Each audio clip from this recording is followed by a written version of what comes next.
matomi jų balai, kiek jinai yra, ar gerai ar blogai jinai yra įvertinta ir jo atstumas iki jos.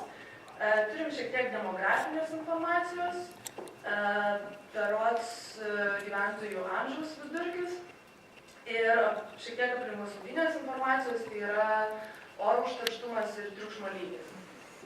Tai tokia informacija yra kaupiama pas mus portale, kurgyvenu.lt ir vėlgi ją žmonės gali įvertinti ir apžiūrėti. Tačiau iš tiesų, kur gyvenu, jisai, kaip ir minėjau, startavo prieš 2 metus ir iš tikrųjų projektas sulaukė pakankamai didelio pasisekimo, turime pakankamai daug vartotojų, kiekvieną mėnesį sulaukime 50 000 unikalių vartotojų, tai lietuviai iš tiesų labai smarkiai domisi. Nemažą dalį netgi sudaro užsienio lietuvių apsilankymai, kurie matyt domisi savo Lietuvoje paliktų nekilnojamo turtu. Tai šiuo metu išsikėlėme naują iššūkį. Iš dalių vystome Kur gyvenu projektą, tačiau kartu pradėjome dirbti ir su užsienio miestais. Tai startavome su projektu placeilive.com. Placeilive šiuo metu veikia Londone, Berlyne, Čikagoje ir San Franciske. New Yorkas yra mūsų 5. miestas ir, kaip matėte, prieš tai esančioje skaidrėje, didysis tikslas yra per keletą artimiausių metų turėti didžiausius 200 pasaulio miestų, didžiausių arba svarbiausių pasaulio miestų. Ir kodėl iš tikrųjų galbūt šiek tiek dirbti su Placeilive, tuo mūsų tarptautiniu projektu, yra lengviau iš dalies, nes užsienio valstybėse vis dėlto atvirieji duomenys yra atviresni.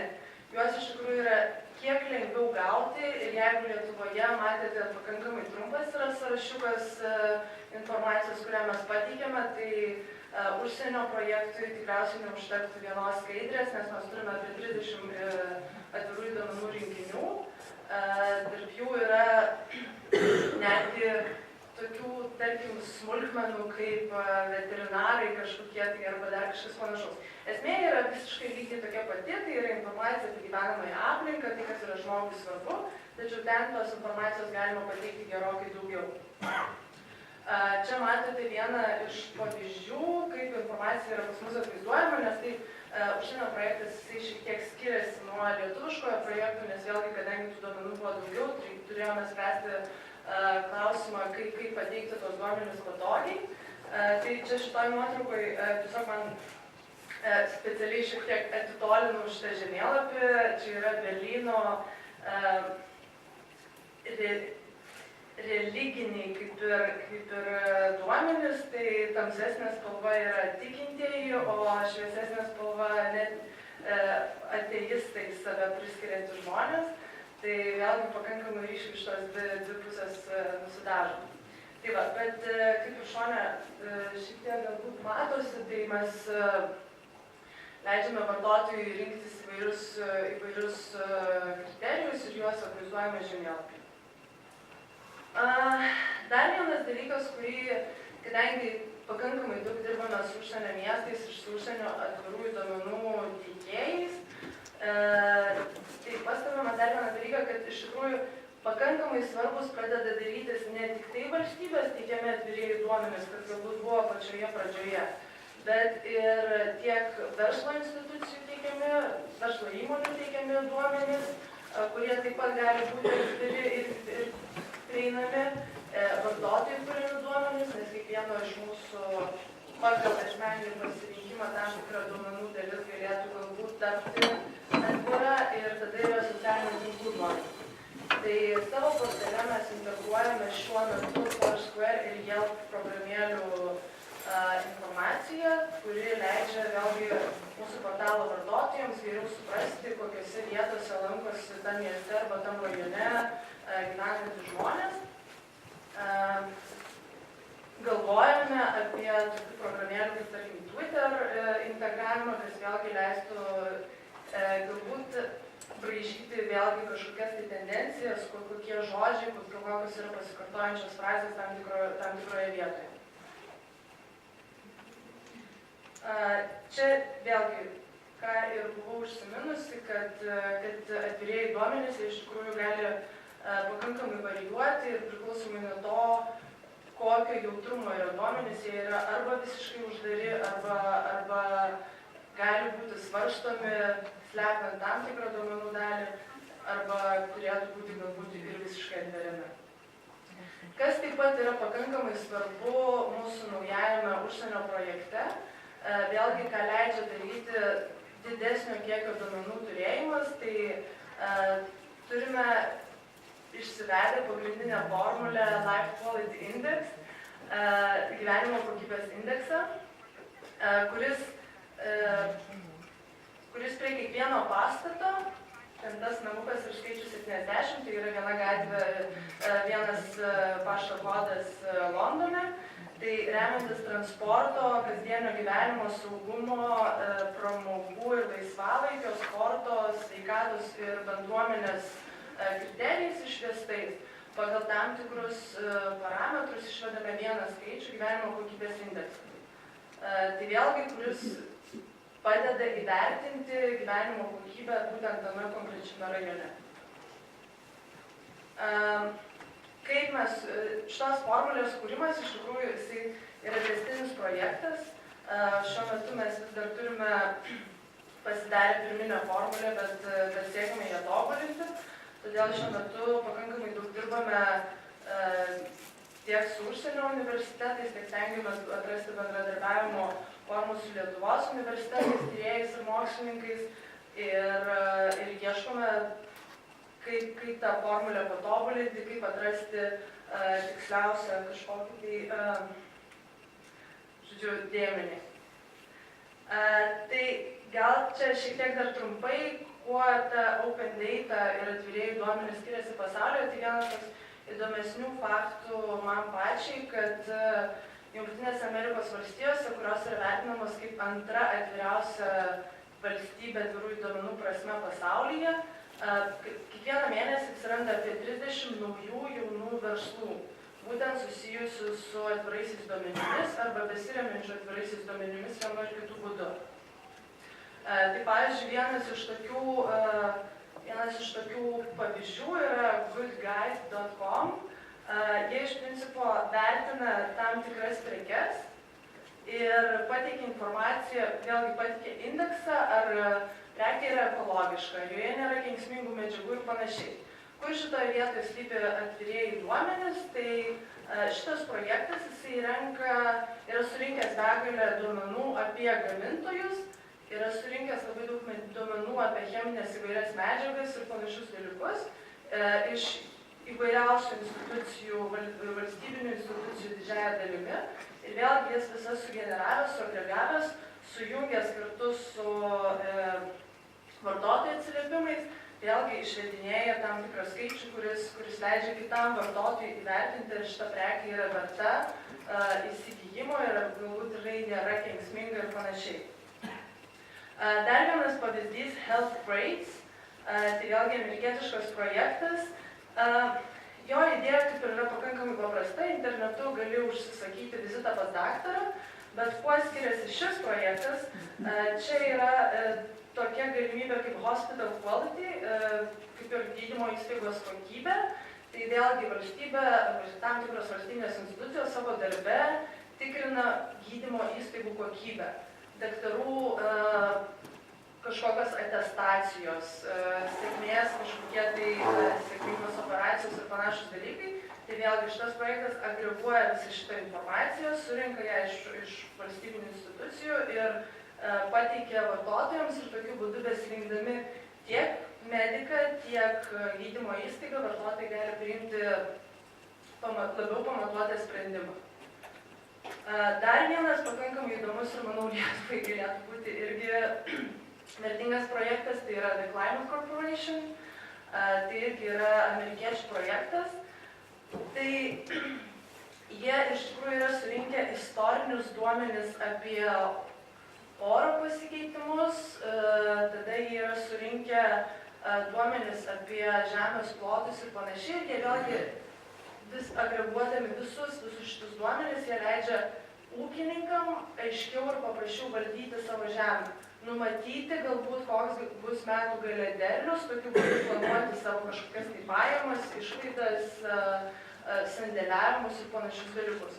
Kas yra įdomu, sujungus visus šitus istorinius duomenis, žemės derlingumą ir panašius dalykus, gaunasi pakankamai tikslios prognozės.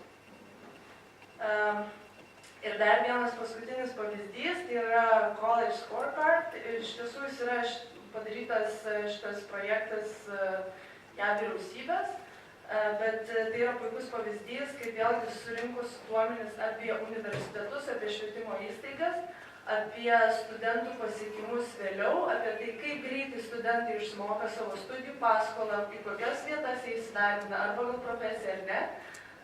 Vėlgi, generuojant visus šitus duomenis, ateities studentai gali paprasčiau rinktis, į kokią mokslo instituciją jiems stoti. Tai vėlgi, tai yra dar vienas atvirųjų duomenų panaudojimo pavyzdys. Ir kodėl iš tikrųjų pakankamai daug dėmesio, manau, skiriama šiuo metu pasaulyje. Ši yra lentelė, aš daug apie ją nekalbėsiu, bet skaičius matote. Tai McKinsey šiemet išleido ataskaitą, kurioje teigiama, kad visam pasauliu būtent tiek pinigų slypi ir gali būti uždirbti, jeigu duomenys bus atverti. Tai yra pakankamai dideli. Lietuvoje kol kas viskas dar prieš akis, lygiai taip pat dirbant su projektu, kur gyvenu. Dažniau tai gal labiau būdavo informacija, kurią mes turim, dažniau galbūt yra net ne atvirieji duomenys, o tiesiog paprašyti ir gauti iš institucijų duomenys. Tai kol kas Lietuva net nėra įtraukiama į Open Data reitingus, didžiausius bent jau pasaulio. Viena iš priežasčių, manau, yra todėl, kad mes iki šiol neturime vieningo Open Data portalo, į kurį, tarkim, kraunama yra visa informacija. Tai štai vienas iš pavyzdžių, New Yorko toksai portalas, kuriame yra tiesiog sudėti visi duomenys. Jie yra sudėti įvairiausiais formatais, tiek žemėlapiai, tiek lentelės, tiek duomenų bazės, patys įvairiausi. Ir vartotojai gali visiškai be jokio prisijungimo užeiti čionai, susirasti reikiamą duomenų paketą, jį parsisiųsti ir naudoti. Ir čia tiesiog šiemet išėjusio straipsnio antraštė, kuri man labai patiko, ar spės Lietuva į atvirųjų duomenų traukinį, tai kol kas lyg ir niekur nevėluojame, nes atsižvelgiant į mūsų rytų Europos regiono kaimynės valstybės, mes esam visiškai panašioj situacijoje, bet vakarų Europoje jau mus šiek tiek lenkia. Tai atvirųjų duomenų klausimų vis dėlto turėtumėm šiek tiek pasiskubinti. Ačiū uždėmesį. Galbūt būtų klausimų? Nežinau, ar aš turim laiko. Turim laiko, ačiū Laura, tas pačias 5 minutės dar turim laiko klausimams.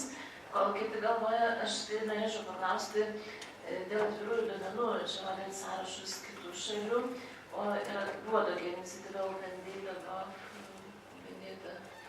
LT. Ir kai pradėta kaupti kažkada tai sąrašas, tai dabar atrodo negyvas, tai mus gali ką nors apie tai pasakyti. Aš pasakyti kažko labai daug negaliu, bet kiek žinau, IVPK, Informacinės visuomenės plėtros komitetas, lyg ir yra pradėjęs rengti strategiją, techninę specifikaciją tokio portalo kūrimui. Tai tikėtina, kad tai Lietuvoje turėtų atsirasti, nes berods tai yra ES reikalavimas. Tai anksčiau ir vėliau jis turės būti Lietuvoje. Patikslinu, jis yra ir ten nėra kažkokie duomenys, bet jie keletą metų senumo, atrodo, ir kai kreipėmės iš jo portalo, kad įdėkite nuorodas ir jo portale prieinamus duomenys, tai taip pasakė, ar negavo.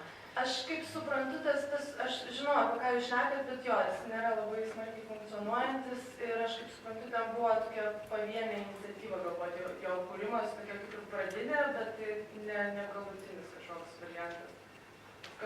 Turėtų kažkas lyg ir būti tobulesnio. Nelabai, ką tiesą pasakius, daugiau žinau. Ačiū. Tikrai manau, kad turėtų būti norinčių paklausti. Aš dar tada vieną klausimą. jūs taip įvertinat vietas, kur geriau gyventi negu kitose, gal užduotumėt paslą apie nekilnojamą turtą, pavyzdžiui, kur geriausia vieta yra turėti Vilniuje. Keletą, nors vieną vietelę. Iš tikrųjų viskas labai priklauso nuo to, kokius jūs poreikius keliate, nes iš tikrųjų miestas yra labai skirtingas ir labai, tiesą pasakius, ypač Vilnius šiuo metu išgyvena pakankamai įdomų laiką, nes, tarkim, žvelgiant į visus duomenis, kuriuos mes turim, tai tarkim, Žirmūnų gyventojai didžioji dalis yra 55 metų amžiaus. Kai tuo tarpu Vilniaus pakraščiai yra labai jauni, nes ten yra nauji rajonai, kuriuose jauni žmonės perkasi būstą ir taip toliau. Bet kas yra iš kitos pusės labai įdomu, kad visos mokyklos ir darželiai yra sukoncentruoti tose senuose rajonuose, tai tuo tarpu ir tuose pačiuose Žirmūnuose. Tai vėlgi, čia šitoj vietoj priklauso nuo žmonių, ar jie nori vežioti vaikus, tarkim, kiekvieną rytą, ar nenori vežioti, ar jie nori būti tarp mažų krykštuojančių vaikų gyventiname, kur jie žodžiu, žaidžia ir taip toliau nuo pat ryto, ar ne. Tai vat, čia jau reikia savo poreikius labai smarkiai įsivertinti. Ačiū. O klausimas tai būtų toks, ar jūs nesulaukėt kažkokių priekaištų iš nekilnojamo turto pavyzdžių pardavėjų, nes jūs atskleidžiat tam tikrą prasme kažkokią neigiamą informaciją, nusikalstamas veikas ir panašiai? Iš tikrųjų nesulaukėm. Tikriausiai dažniausiai būna taip, kad jeigu informacija apie kažkokį namą yra labai neigiama, tai mūsų nuorodas nededa, bet jeigu teigiama, tai labai daug portalų ir labai daug skelbimų turi įsidėję mūsų nuorodas ir tada sako, žiūrėkit, vat kur gyvenu, sako, kad tai yra labai puikiai vieta. Aš iš tikrųjų dar ką norėčiau paminėti, kad mes šiuo metu labai smarkiai plečiamės tiek į užsienį, tiek minėjau mūsų gyvenimo kokybės indeksą, kurį bandom kurti. Ir manau, šiandien šitoj salėje yra pakankamai daug žmonių, kurie turi irgi tam galbūt įžvalgų, patirties ir taip toliau. Tai tiek kavos pertraukos metu kviečiu prieiti prie Šarūno, Mindaugo, manęs, pasikalbėti apie tai daugiau, nes galų gale mes ieškom ir bendradarbiavimo formų, ir naujų kolegų, ir galbūt studentų, kurie norėtų pas mus stažuotis. Ačiū, kad darote tokius įdomius dalykus ir linkiu jums sėkmės.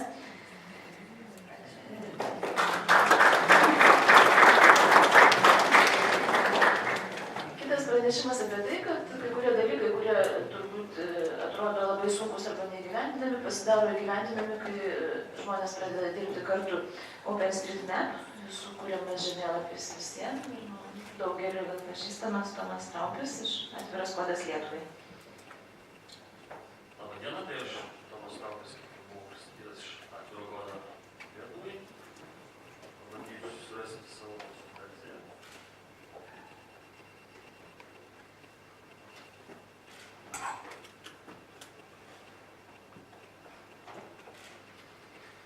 Pabandysiu trumpai labai bendrais bruožais papasakoti, kas yra OpenStreetMap, ką ten galima rasti ir ką ten galima nuveikti.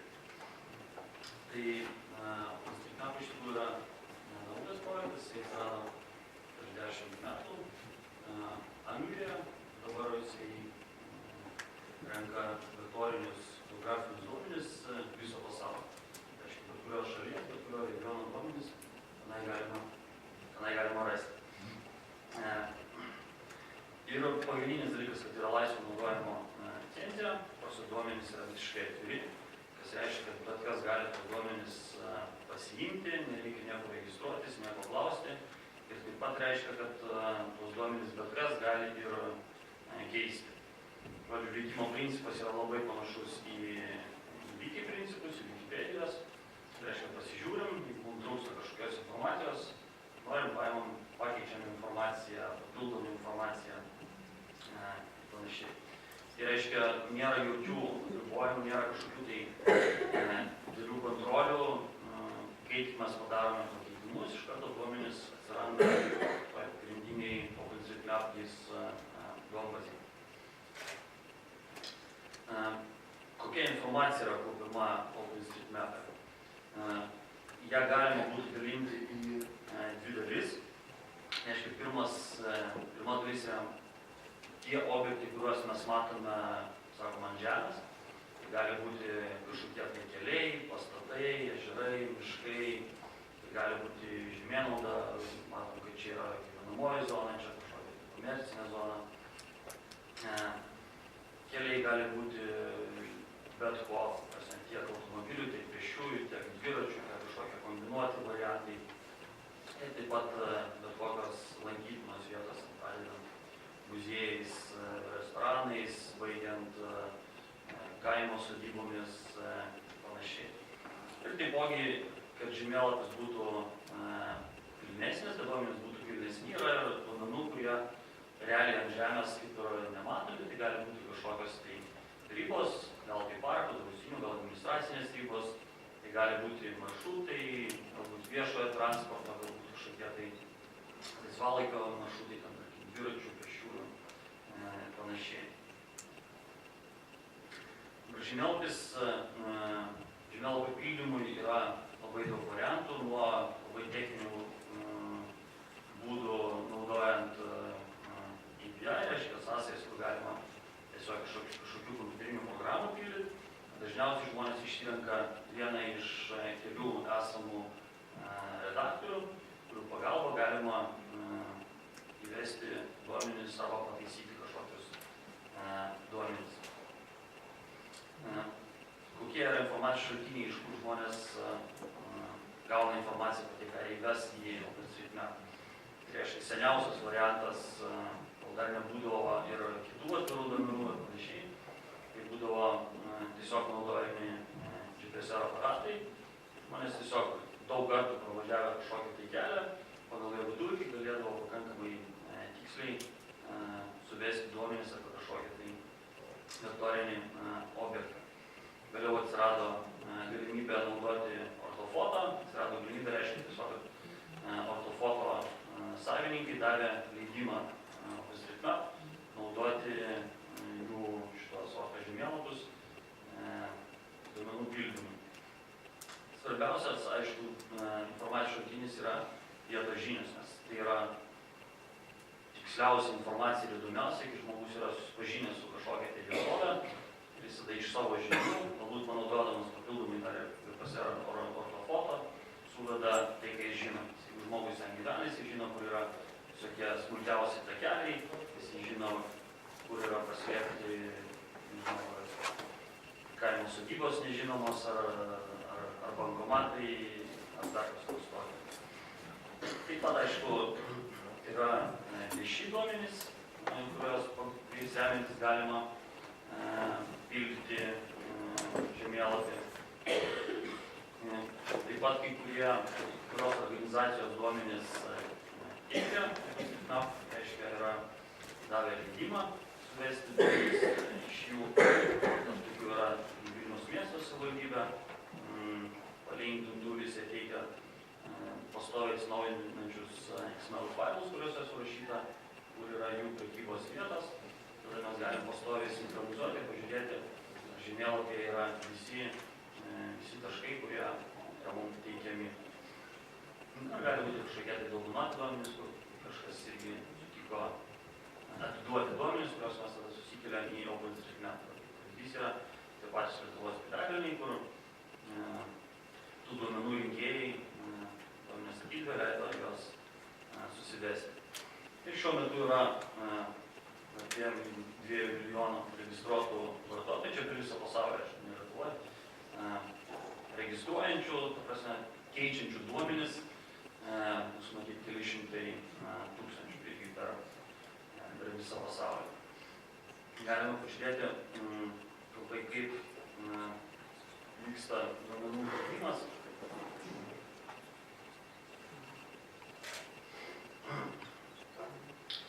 Tai reiškia, jeigu šiaip norint parsisiųsti duomenis, nereikia nieko registruotis, nepaprašyti jokių leidimų, pasirašinėti kažkokių dokumentų, tai redaguojant vienintelis reikalavimas yra prisiregistruoti prie sistemos. Šito priežastys yra vienintelė, kad būtų atgalinis ryšys. Reiškia, jeigu kažkoks naujokas keičia duomenis ir kažką daro ne visai teisingai, kažką neteisingai suprato, tai mums reikia turėti atgalinį ryšį, kad galėtumėm su juo susisiekti ir paaiškinti, kaip reikia teisingiau, ar galbūt paprasčiau daryti. Šitoje vietoje reikia pasiregistruoti.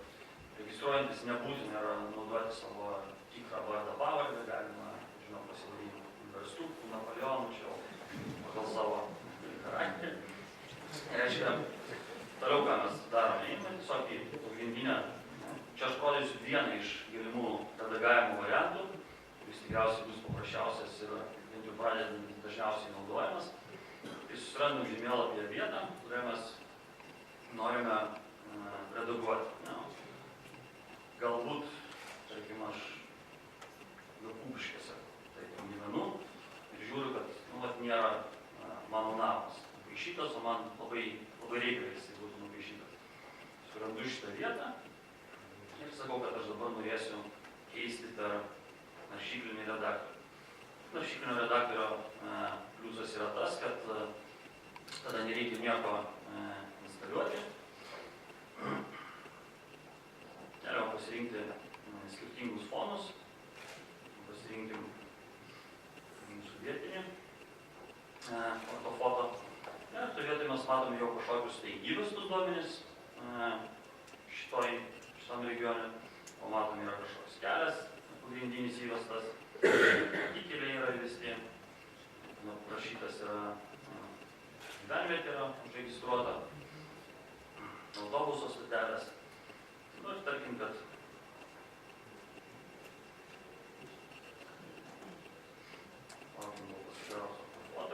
aš noriu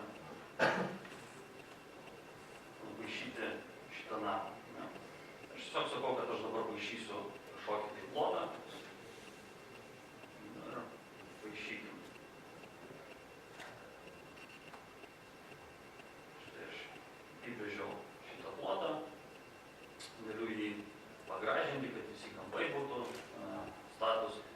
Ir tada aš turiu pasakyti, ką čia tokį aš per plotą nubrėžiau. Tai reiškia, kairėje pusėje mes turime sąrašą kažkokių tai variantų, kas čia toks galėtų būti. Pasakau, kad čia yra pastatas. Ir galiu detalizuoti konkrečiai, koks čia yra pastatas. Ir sakykim, kad yra namas. Kažkaip čia yra namas, tarkim, kad aš ten gyvenu ir žinau. Tai va, prie šito namo galime vesti kažkokios papildomos informacijos. Iš principo rodoma dažniausiai vedama informacija, jį gali turėti pavadinimą, kai kurie pastatai gal negalime, miestuose gali turėti kažkokius pavadinimus, mes galime suvesti adresą, jeigu žinome. Ir panašiai galime suvesti, jeigu tai yra koks nors viešbutis ar restoranas, galime įvesti nuorodą į svetainę tos įstaigos ir panašiai. Tarkim, kad įvedęs patį pastatą aš dar noriu įsivesti keliuką, jau kai naudosiu šitos duomenys savo Garmin aparate arba savo telefonę maršrutizavimui, kad mane nuvestų jau tiesiai kitos vietos, kur aš mašiną parysiu. Tarkim, pasimsim dar ir nubrėžti, pat nubrėžim keliuką.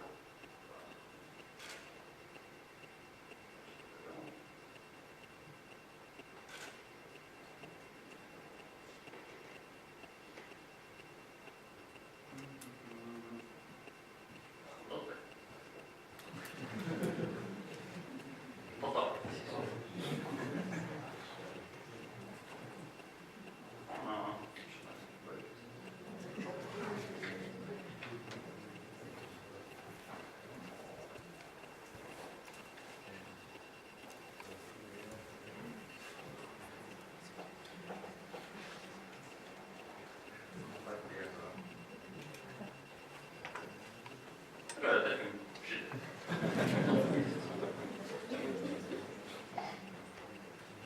Na ir mes įvedę keliuką irgi pasakysim, kas čia yra per kelias.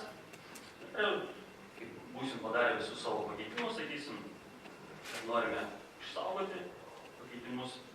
Reiškia, mūsų paprašys, kad aš įvešiau aprašymą, ką aš čia padariau.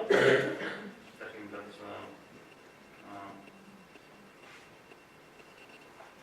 nupaišiau kažkokį namą. Kad būtų aišku, ką aš dariau. Pakeitimai paprastai būna kažkokie didesni, tai tada yra geras variantas įrašyti, ką aš čia bandžiau padaryti, ypač jeigu daromi pirmi pakeitimai, kad būtų galima geriau vertinti, ar gerai buvo padaryta. Ir viskas, pakeitimus išsaugau, reiškia, nuo šitos vietos šitie duomenys jau yra OpenStreetMap duombazėje. Reiškia, jeigu kažkas kitas jau atsidarinės žemėlapį šitoje vietai, jau matys nupaišytą šitą namą ir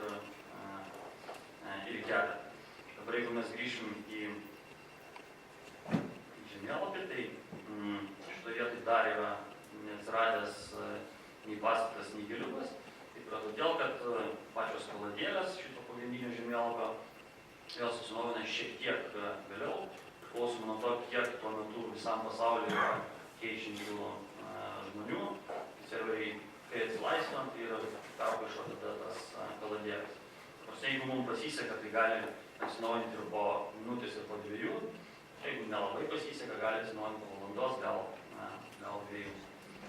Redagavimas yra toks paprastas.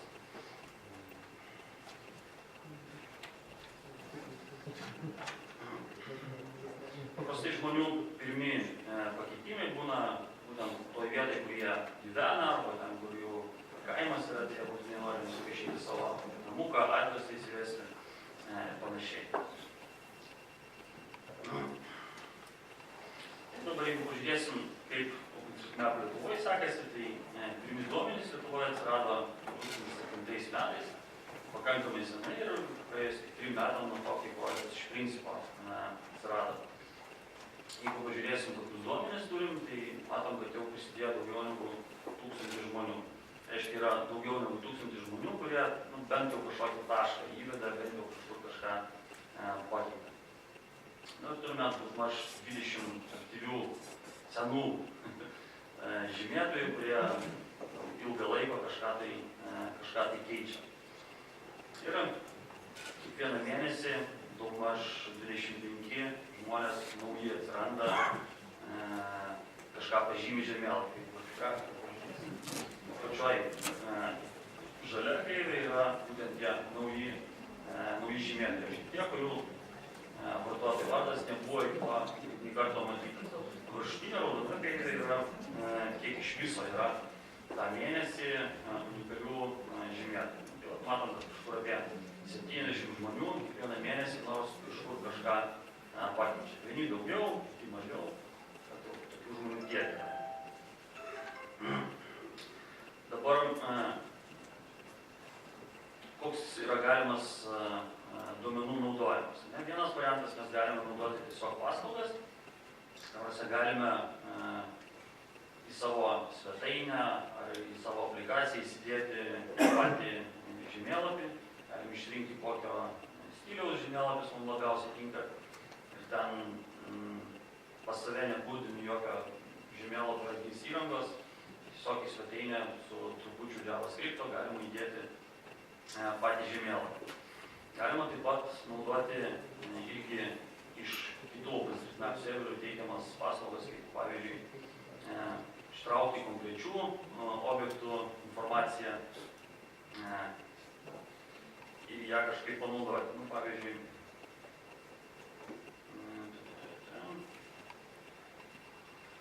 jeigu mes turim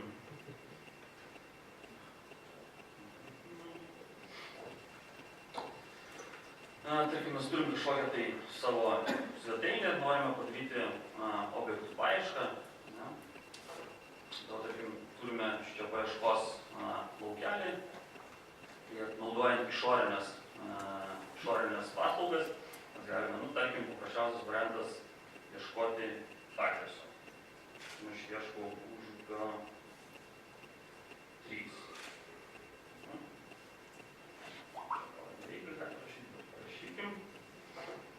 Man sako, Užupio 3 mes turime Vilniuje, Rišūnuose, Pazdonyse, panašiai. Galime pažiūrėti, kur konkrečiai tas adresas yra. Šitą visą rezultatą mums davė ne duombazė, kurie įdėta čia vietoj prie šitos svetainės, o išorinės paslaugas. Galime ieškoti ne tik tai adresų, galim, pavyzdžiui, norime gerti Elgaus, paklausti, kur yra Špunka. Sako, yra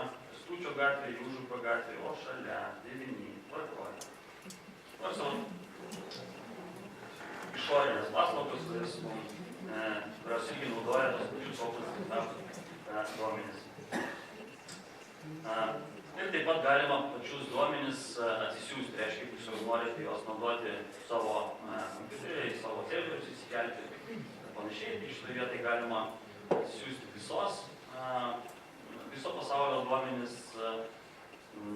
Aišku, bus didelis siuntimas, siuntus vieną kartą įsikėlus, po to galima siųstis pakeitimų failus, pakeitimų failai daromi yra kas minutiniai, kas valandiniai ir kas dieniniai. Aišku, galima po minutės gauti visus pasaulyje daromus pakeitimus. Ir galima nesisiųsti viso pasaulio duomenis, galima pasiimti tik kažkokią regiono duomenis. Siuntimas, kaip sakiau, yra labai paprastas, nereikia jokios registracijos.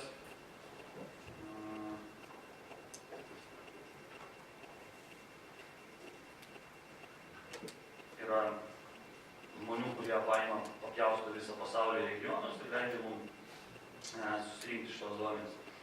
Tai va, tarkime, vienas iš variantų yra geofabrikas. Mes ateiname ir, matot, galime atsisiųsti kažkokį tai konkretų visą regioną. Galime, jeigu mums, pavyzdžiui, net Europoje yra per daug, galime eiti į vidų ir, pavyzdžiui, atsisiųsti konkrečiai vienos šalies duomenis. Pasiėmame Lietuvos duomenis ir juos galime pasiimti arba OpenStreetMap formatu, tada juos galime įsikelti į duomenį su vis palaikymu, arba galima atsisiųsti juos ir šiaip formatu. Kaip matote, šičia iš karto yra nuorodas, spaudžiu nuorodą, siunčia, niekas nieko neklaus, kas jūs, kam naudosit ir panašiai. Lietuvoje mes patys irgi kūrėm šiaipus. Mokome šiaipnai.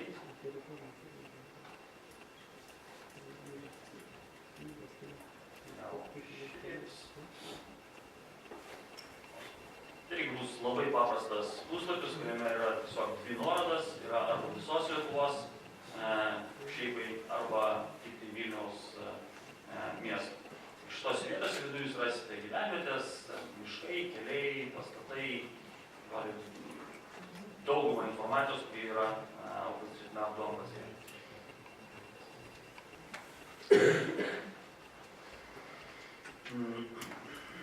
Ir prie OpenStreetMap, aš taip vadinu, yra ekosistema, reiškia, kadangi pagrindinis tikslas OpenStreetMap yra būtent vektorinių duomenų duombazė, šalia visgi atsiranda daug atviro kodo programų, kurios padeda duomenys konvertuoti, sukelti iš OpenStreetMap formato į ar PostGIS duombazės, ar į kitas, konvertuoti į šeipus,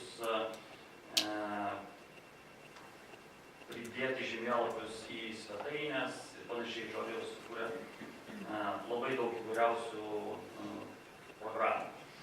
Kai kurios iš jų atsirado dėl OpenStreetMap, kai kurios egzistavo ir iki OpenStreetMap ir buvo šalia, tiesiog buvo suintegruotas su OpenStreetMap ir panašiai.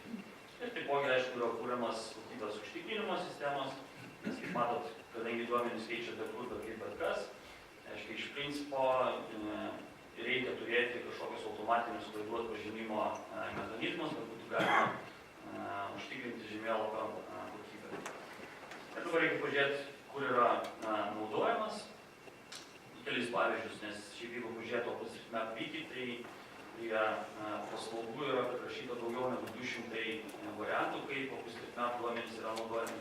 Ir ten tas sąrašas tikrai nėra pilnas. Tai vienas iš variantų yra mobilios programėlės. Šitoje vietai pagrindinė priežastis yra, nes OpenStreetMap leidžia pačius vektorinius duomenis pasiimti, atsisiųsti, susidėti bet kur, bet kokių apribojimų. Ir tas yra labai naudinga mobiliose programėlėse, kur ypač važiuojant į užsienį nenorime naudoti internetinio ryšio. Šitoje vietoje reiškia, galim susikrauti duomenis ir gražiai važiuoti. Tai kaip pavyzdžiai yra, jeigu imti pasaulinį variantą, yra sukurta daug, aišku, tiek Apple, tiek Android operacinėm sistemom žemėlapio programėlė. Tikriausiai populiariausia yra Osman, tai leidžia ir maršrutizuoti, ir paiešką daryti, taškų, gyvenviečių ir panašiai. Jeigu Lietuvoje žiūrėti, tai prieš berods 3 metus ar 4 buvo sukurta Vilnius turizm aplikacija, kurios kaip tik piešinuką ir matote, aiškiai ten yra sukelti duomenys Vilniaus ir galima daryti paiešką lankytinų vietų. Ir šiais metais neperseniausiai Kaunas pristatė irgi panašią aplikaciją. Taip pat visi šitie naudoja duomenys iš OpenStreetMap. Čia, kaip ir matom, viena iš papildomų pliusų OpenStreetMap, kad tie patys duomenys yra naudojami skirtingose vietose. Tai jeigu mes įkūrėm savo, tarkim, restoraną ir norim, kad jisai atsirastų visur, tiek telefonuose, tiek internetiniuose žemėlapiuose, mes vieną kartą OpenStreetMap įvedam ir jisai visur atsirandantis duomenys tie patys yra naudojami. OpenStreetMap naudoja tokie dideli veikėjai kaip, tarkim, Foursquare'as. Foursquare'as naudoja labai paprastai, jie tik tai naudoja žemėlapį, dešiniai pusėje matom žemėlapis, tai ten yra iš tikrųjų pagal OpenStreetMap duomenys. Toliau Foursquare'as viską pas save laiko. Yra projektų, kurie kiek stipriau naudoja OpenStreetMap duomenys, čia yra svetainiai neįgaliesiems, galima pažiūrėti, kurios lankytinos vietos yra pritaikytos arba nepritaikytos neįgaliesiems. Tai šitoj vietoj jau ir fonas yra naudojamas iš OpenStreetMap ir pačios lankytinos vietos yra traukiamos iš OpenStreetMap duombazės ir papildomai šitos svetainės lankytojai gali nurodyti arba pakeisti informaciją, kuri lankytina vieta yra pritaikyta arba nepritaikyta, arba dalinai pritaikyta. Šitoje vietoje, jeigu lankytojai svetainės keičia šitą informaciją, tai informacija po to galų gale nugula į OpenStreetMap duombazę. Čia yra variantas naudojimo OpenStreetMap, kur yra duomenys ne tik įmami, bet ir duomenys papildomi. Vėlgi, kadangi duomenys yra atviri, tai atsiranda ir kompanijų, kurios užsiema trimačių žemėlapių kūrimu. Čia mes turime ne tai, kad vieną kažkokį piešinuką padaryti, bet jis yra visiškai trimatis, galima keisti žiūrėjimo tašką ir panašiai. Šitam žemėlapį iš tikrųjų netgi jisai pasižiūri, koks yra dienos laikas, jeigu vakare pažiūrėsim šitą žemėlapį bus tamsu, jeigu tuo metu pagal oro prognozės lis, tai mes vietų matysime ir panašiai. Analogiškai yra, kurios žaidimų kompanijos kurdamos žemėlapius naudoja OpenStreetMap duomenys, kas nors kūrė kokią nors skraidymų simuliatorių, tai kad būtų duomenys realesni, jie paima iš OpenStreetMap ir tada galima skaityti virš realių gyvenimų. Ir daugiau žodžių gali būti, yra visokių taikymų, mes galime daryti lankytinų vietų paieškas, jų informaciją, traukti yra teikiami servisai, kurių pagalba galima kurti savo svetainės. Tai daugmaž tiek, ir čia šiek tiek surašiau, kur galima rasti informacijos apie OpenStreetMap. Reiškia, yra pagrindinis, taip vadinamas žemėlapis, nes, kaip aš sakiau, pagrindas yra GIS duombazė, žemėlapių yra prikurta labai daug skirtingų. Pagrindinis informacijos šaltinis angliškai tai bus Wikis OpenStreetMap, tai Wiki OpenStreetMap.org, o jeigu Lietuvoje turėsim, tai iš principo matyti geriausias šaltinis yra užeiti į mūsų dienoraštį, blog OpenMap.lt ir šitam dienoraštyje jūs rasite nuorodas ir kitus OpenStreetMap resursus Lietuvoje. Ten rasite, kur atsisiųsti Garmin aparatams sukurtą žemėlapį ir tam pačiam Osman sukurtą žemėlapį ir iš kur šeipus pasiimti panašiai.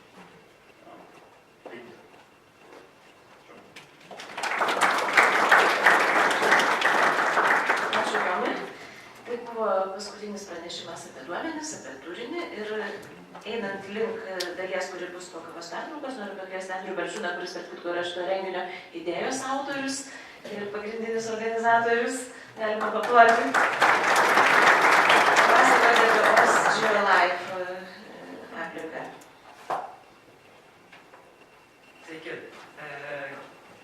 Kaip ir minėjo, idėja kilo dėl to, kad reikėjo matyti to lūžio taško arba renginio, kuris pristatytų atvirą kodą kaip paprastą, kaip patogų naudoti kiekvienam. Ir mano šiandieninė prezentacija ir šiandieninis tikslas yra pristatyti OSGeo Life projektą. Tai yra, kaip minėjo truputį Giedrė, tai yra aplinka, kurioje jūs galite išsibandyti visą aibę atviro kodo sprendimų, nieko sudėtingai neinstaliuojant, nieko sudėtingai nekonfigūruojant, turint tiesiog kompiuterį ir šito projekto atsisiunčiamą failą. Ir tą galima išbandyti greitai ir aš pabandysiu šiandien jau per tą likusį laiką ne tik trumpai jį pristatyti, bet ir gyvai parodyti, kaip tai veikia. Ir vėlgi apie mitus tikrai GIS bendruomenėje ir programinėse įrangos naudojimo bendruomenėje dažnai tokie gajūs mitai, kad atviras kodas, nes jau vien žodis kodas, jisai gąsdina daug ką, kad tai yra sunku pradėti, kad sudėtinga naudoti, tikriausiai ten nėra net naudotojo sąsajos, reikia gal net ir programuoti ir vėl sudėtinga naudoti ir pradedi nekęsti kompiuterio, ar turi būti koks nors super genijus arba super išmanus žmogus, kaip kampe sėdintis veikėjas. Bet iš tiesų tai nėra taip sudėtinga, bent jau išbandyti, kiekvienas galime mes turėdamas tik tai savo kompiuterį ir pakankamai greitai ir tą suteikia OSGeo Life. Kas yra OSGeo Life? Štai kas tai yra virtuali mašina, o kad paprasčiau būtų, tai operacinė sistema, kuri galima pasileisti savo Windows ar Maco kompiuteryje labai paprastai ir joje jau yra suinstaliuota visos populiariausios atviro